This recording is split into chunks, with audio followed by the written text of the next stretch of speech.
Hello and welcome to Nat Chat. I'm Mirella Rich. Today our guest is Patrick Sibley, who has studied his Masters in Bioethics and has also studied relationships, marriages and starting to build new relationships and how to go about them in the best way. Welcome to the program. Thanks, It's lovely Mirella. to have you here, Patrick. Thanks very much.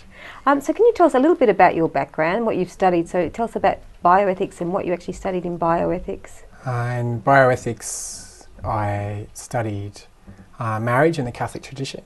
I studied philosophy, looking at a little bit at the Greeks, and I studied various ethical issues, sort of contemporary ethical issues, euthanasia and organ donation and trade, and fertility, natural family planning, marriage in the Catholic tradition, sorry, I mentioned that, and a few other subjects related to philosophy and ethics and morality. And before that you studied agriculture. Tell us a little bit about that. Well, I grew up on a farm in South Gippsland, and I was one of three boys and the second of six kids. We had three little sisters. So Mum used to kick us out after school and go and help Dad in the cow shed. So I did a lot of cow milking and tractor driving. And, and I was Dad's apprentice for a little while. Oh, lovely. Yeah. And and that led me to study some agriculture before going to bioethics. And did you grow a lot of food on your land? We lived on our own meat and milk. So I remember at one stage we were drinking 5 litres of milk a day, and I remember my dad saying, well, we couldn't do this if we weren't dairy farmers.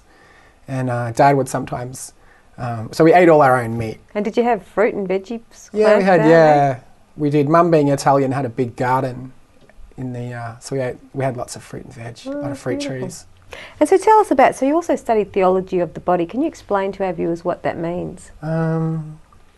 Theology of the body was actually Karol Wojtyła, the Polish man who grew up in wartime Poland, who became priest and then bishop, began writing in the 50s and 60s his understanding of man-woman relationship, and he was talking about, based on his time, probably in the confessional, with people opening up about their most intimate secrets. He started writing about how he saw human love, and he actually wrote once, I fell in love with human love.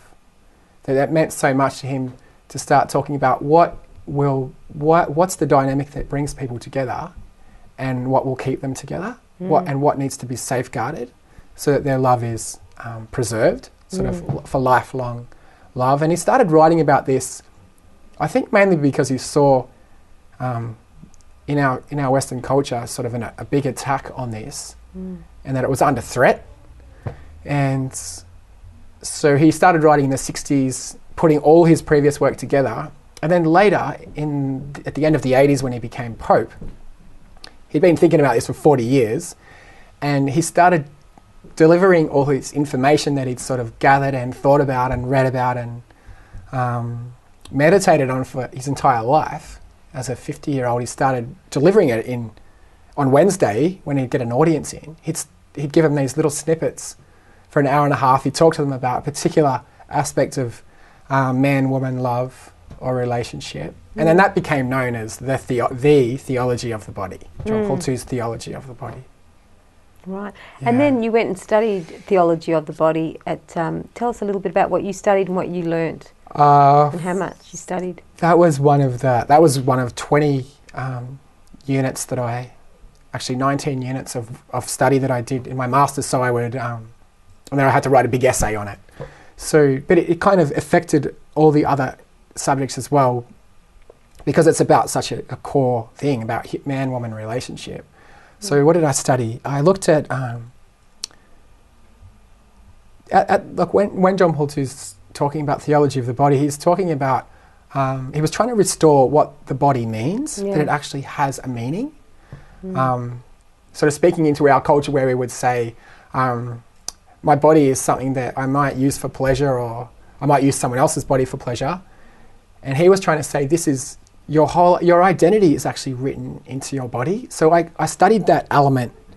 I was trying to understand what's John Paul talking about, because he uses all this deep philosophical language.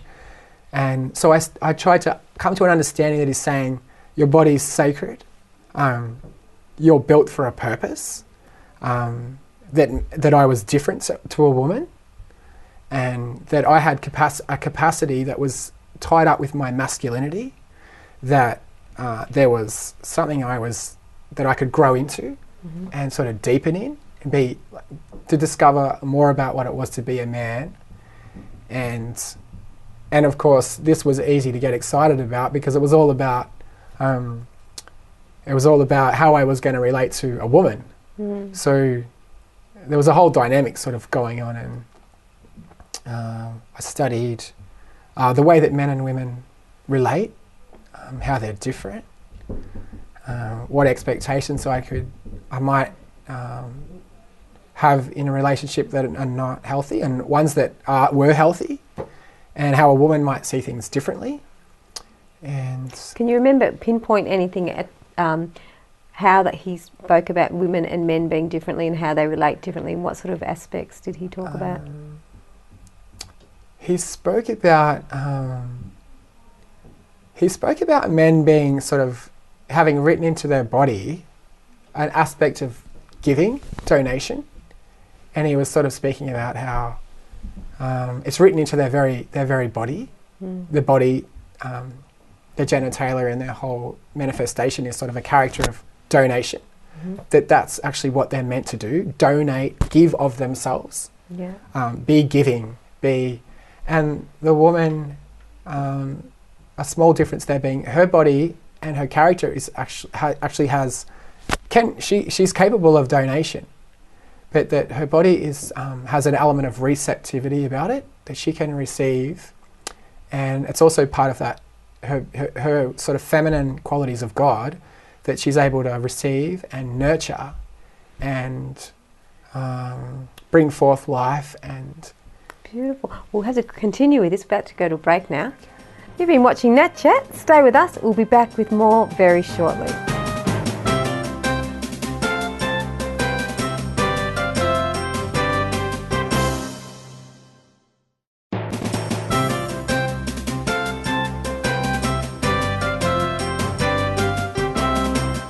Hello and welcome back to Nat Chat. I'm Mirella Rich. We're here with Patrick Sibley, if you've just joined us, and he studied his Masters in Bioethics, and we're talking about relationships and how to build good relationships.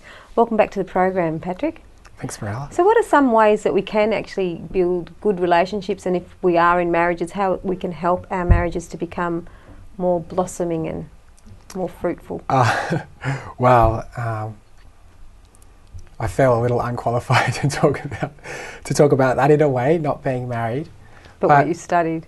Well, based on what I've studied and what I've heard from friends, and I've got many friends who are married, and from the little that I understand is that there's a guy called Patrick Langrel, actually, a young guy from Sydney who I heard him speak once, and he said something that made a lot of sense. And he said, in our culture, we have what would healthily work to make a relationship last for life, for lifelong love, would be that we become friends, and then we get to know each other, and then we sort of get to a point where we think, oh, I can rely on this person, trust, and then rely, and then commit, and then that the intimacy would come at the end of all of that, and it would be secure in the trust, the relying, the knowing, the friendship.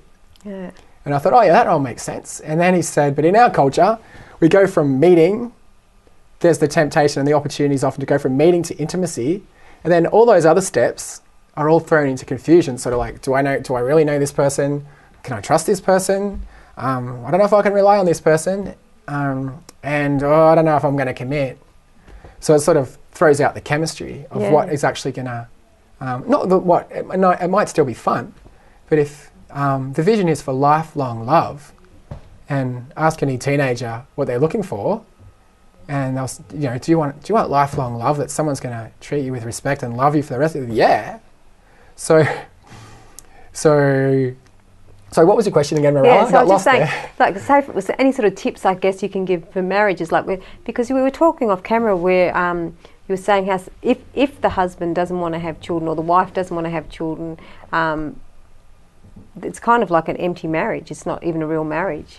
Well, yeah, I think in our culture, the friends of mine, both the people that I've sort of engaged with, Christian and non-Christian, I gather that any good relationship is a lot of hard work. That was the wise people say that. The old ladies and the old men, it's going to be a lot of hard work. And from what I understand and from what people have said to me is that there's a few things that are not going to help, and that's when people start using each other. And my grandparents, actually, my grandmother died a couple of weeks ago, gone to the next life, and they were married for 67 years and 9 months. Wow. So she passed away at the age of 90, and they lived a pretty simple life, which was based around serving the other person. And so my understanding of the way a good relationship is going to work is that it's an other-centered experience, and an experience of giving and self-gift. And this ties back to my sort of religious understanding of the whole thing, is that it's really just natural. It's the only way it's going to work. That's what marriage means, self-gift. It's an opportunity to give yourself to another person and hope that they reciprocate, and really getting to learn about the other person, what their expectations are and what their limitations are, but also about their body, the way their body affects, and the way that they're different as a different human being. That a woman doesn't think like me, for example. That I sort of see these book titles that say men are from Mars and women are from Venus, or there was another one called Men Are Always Right. Why men are always right and women are never wrong. So they think differently. And that getting to know, one of the exciting things for me was getting to know that with a woman's body, and because of her chemical makeup, she can be totally different. 28, like she can be different every single day. She's a different being than she was yesterday, because her hormonal balance is slightly different every day. So that would affect the dynamic of a relationship, meaning that as a man, I would have to be in constant dialogue with her as a body, as a sort of embodied spirit.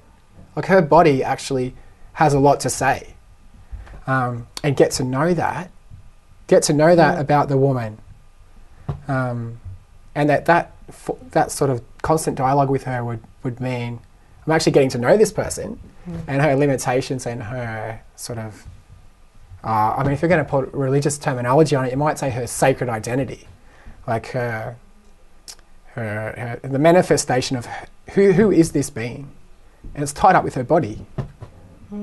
Yeah. Okay.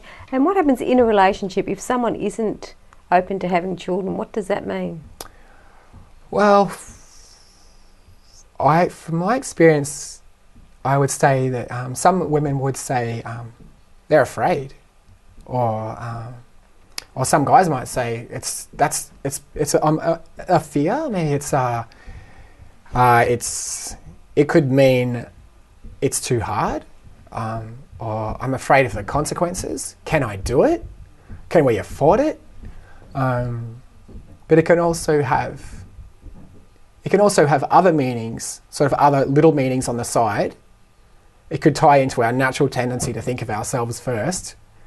But it could also there's also some fairly deeper meanings that, from my understanding, I would say ties up to selfishness. I've already mentioned that, but it could mean that for a guy, it could mean that he doesn't want to share his kingdom with anyone else. And from what I've seen, it can affect the whole relationship. If a guy doesn't want any competition, then it can be very convenient to say, I love you, but not all of you. Like, I don't want your fertility. Like, I don't want your children. And that can end up saying to the woman, there's a little part of you that I reject. And from what I understand, if I'm right, you can tell me, the woman can read into that or come to believe that, hang on, I'm not being totally loved here. Yeah. Now, there's a little bit of me that's sort of rejected. Okay, we'll have to continue with that. We've got to go to a break now. You're watching Nat Chat. Stay with us. We'll be back with more very shortly.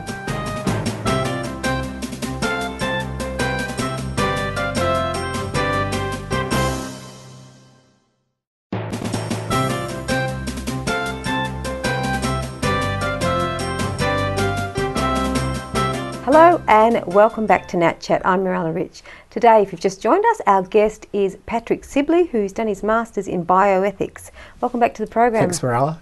And Patrick, can you tell us a little bit about the dangers of contraception and the pill and all these things physically to the body? Yeah. A friend of mine, I was taught by a lady who specialises in, as a GP, specialising in working with women who are experiencing problems with infertility.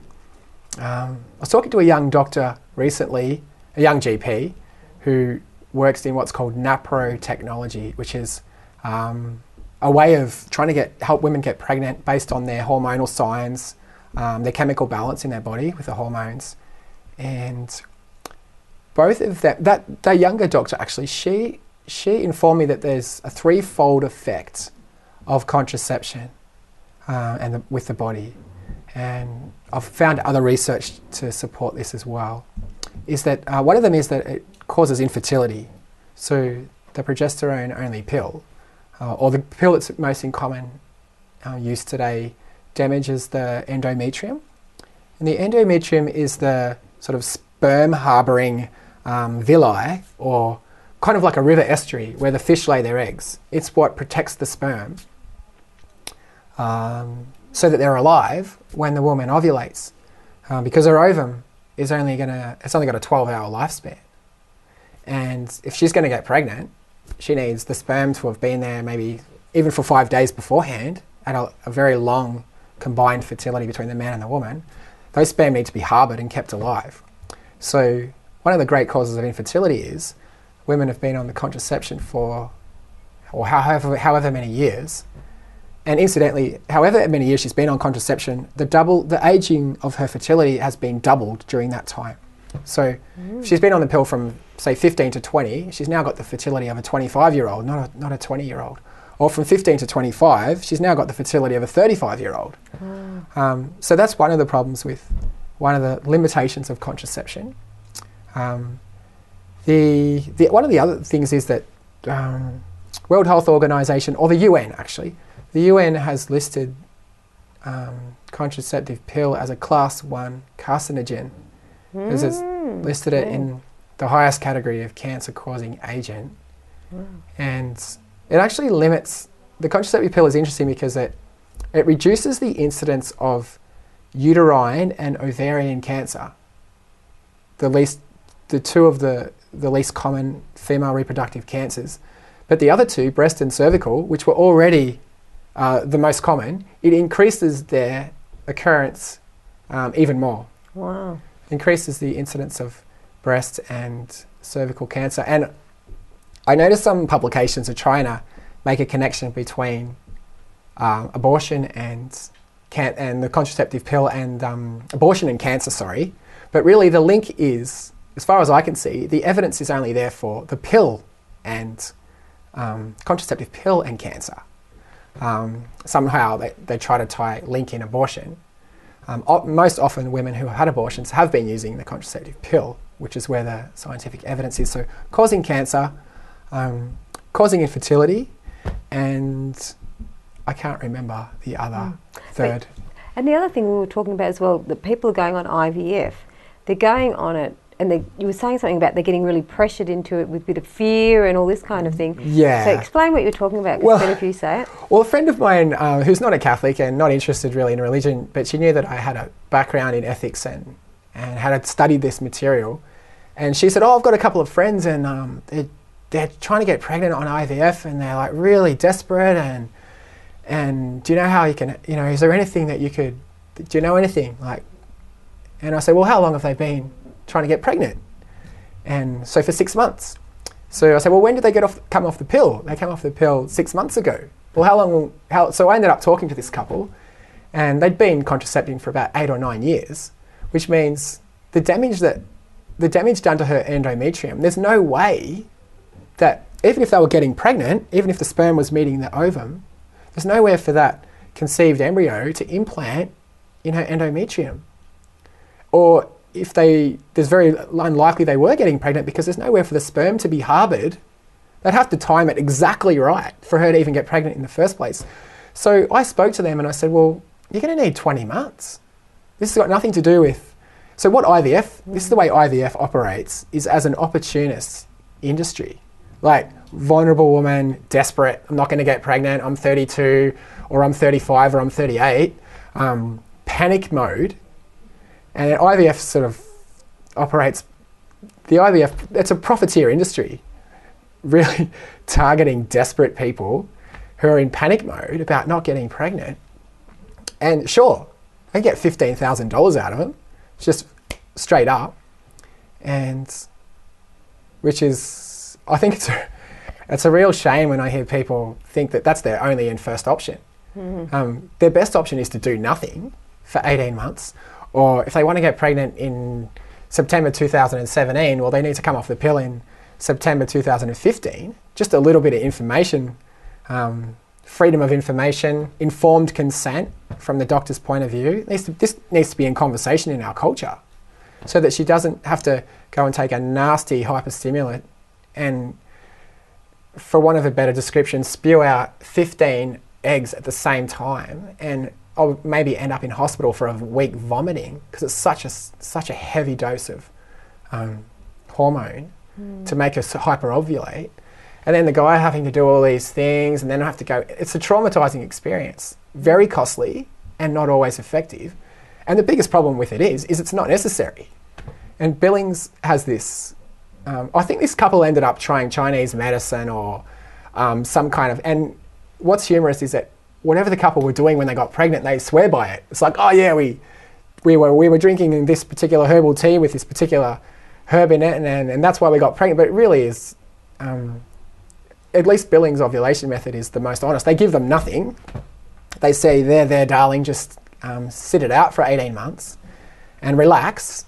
And their claim is that 66% of women declared infertile on IVF come to us and get pregnant within 6 months.